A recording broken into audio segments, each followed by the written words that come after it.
It's getting colder and colder at nights now, and the plants are still suffering regardless of how many layers of fleece and bubble wrap I'm putting on them. It's just the consistency of those minus temperatures. So basically the plants are constantly under attack. This is Chinese cabbage, and it's been under fleece and it's been under bubble wrap, and it's took a right hit last night. But this is what happens when you start and reach temperatures of -6. There's not much that can withstand that. Even the onion pots have started to go down. Hopefully everything is going to pick back up because it's a sunny day today. So hopefully we'll get that little bit of extra warmth and these plants will recover. Problem is, if they keep getting that constant bombardment of minus temperatures, eventually it's going to kill them and then we'll have nothing. So I've already started a little indoor garden using a few lights,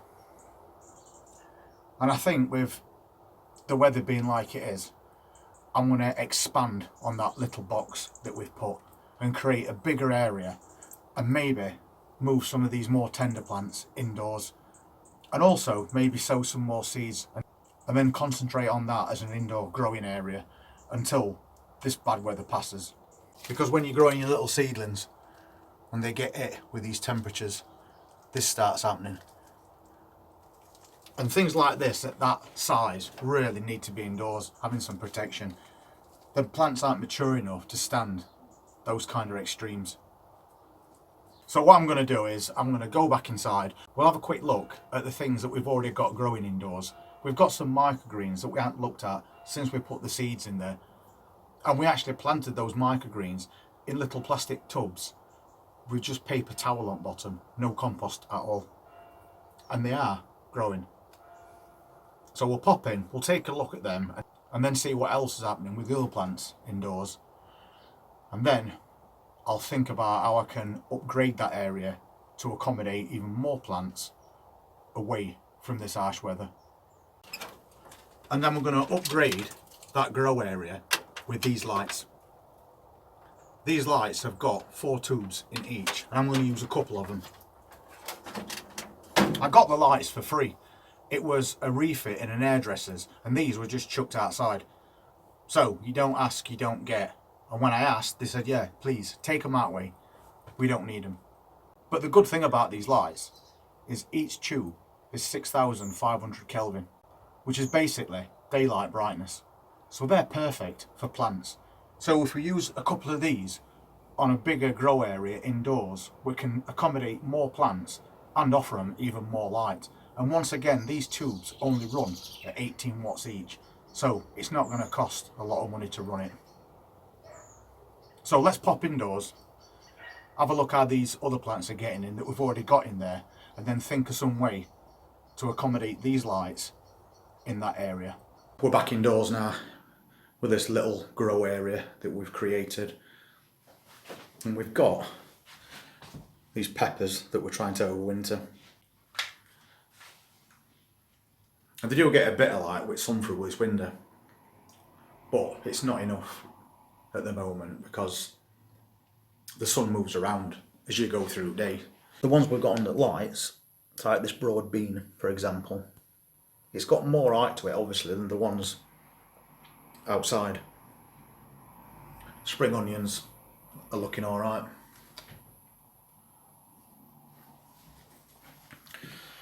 And then we've got this Chinese cabbage. And then a few things underneath these lights as well, like the spinach. They all seem to be doing alright. But I'm having to drag these lights out on this shelf, try and cover these plants best I can, which is not ideal. Which is why I'm thinking about extending this grow area a little bit more. And we've had some lettuce in this little tub that's germinated. As they're growing, you can see they're going to start to stretch, and we don't want that. And that's because they're not getting enough light at the moment. But the tray of spinach that we've got growing seems to be doing alright.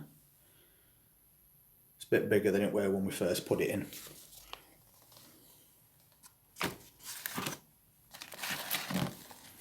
And those are the peppers that we sowed. So far we haven't had any germination from those, but they are on an heat mat, so we do expect it is going to take a while anyway.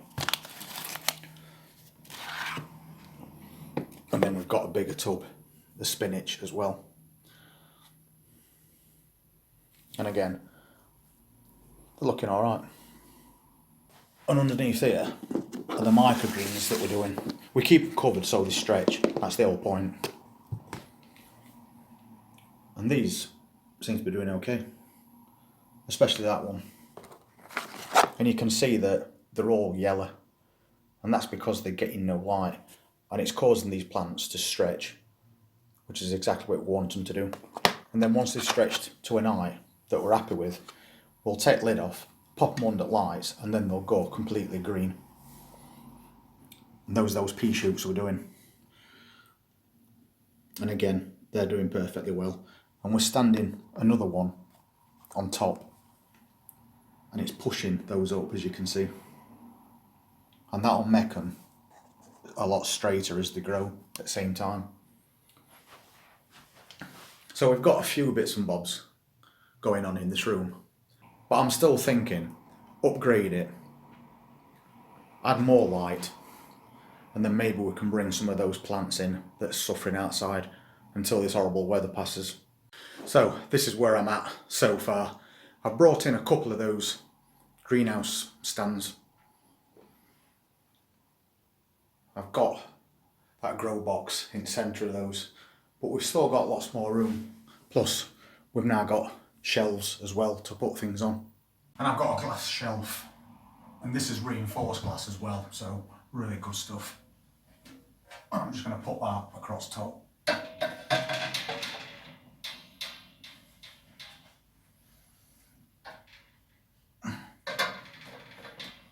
Just keep it central as well, because we can use that to rest as lights on top of. Then hopefully we'll get enough light over the entire area. So I'll get these lights put on top now as well.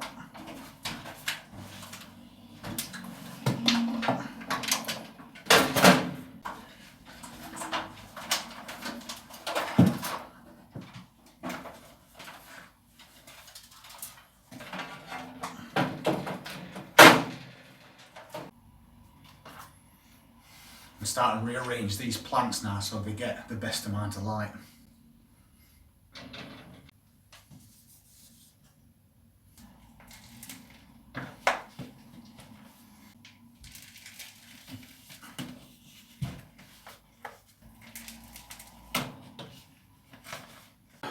This is what we've basically ended up with now.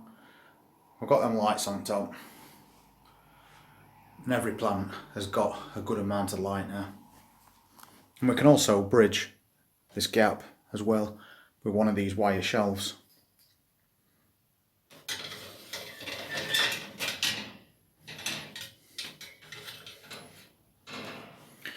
So we can just pop that on there if we want to get plants a little bit closer to light while they're young seedlings.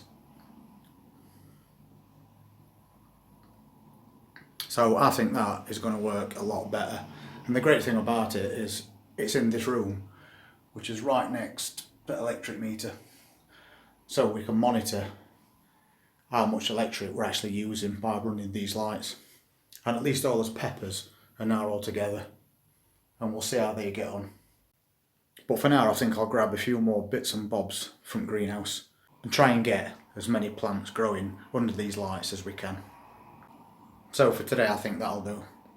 We've got quite a few plants under there, and at least we know when these Chinese cabbages are ready to harvest, they'll be undamaged by slugs. So we can cut them from this container and drop them straight into a stir fry.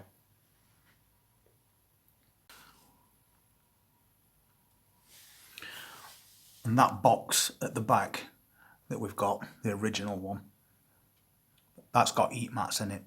I can use that for seed starting now, and I can get lots of plants in one of them trays and it'll fit perfectly in that box.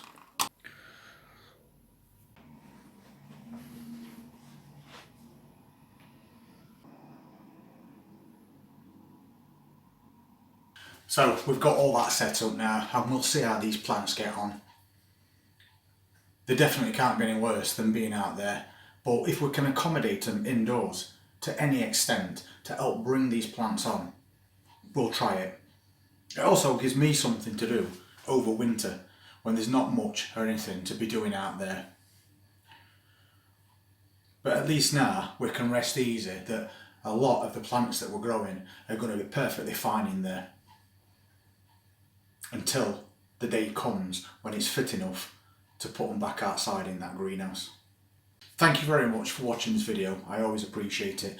And if you're not already subscribed to the channel, please hit that subscribe button, press that notifications bell, because we're going to be doing quite a few more things between now and spring. Enjoy your weekend. Take care.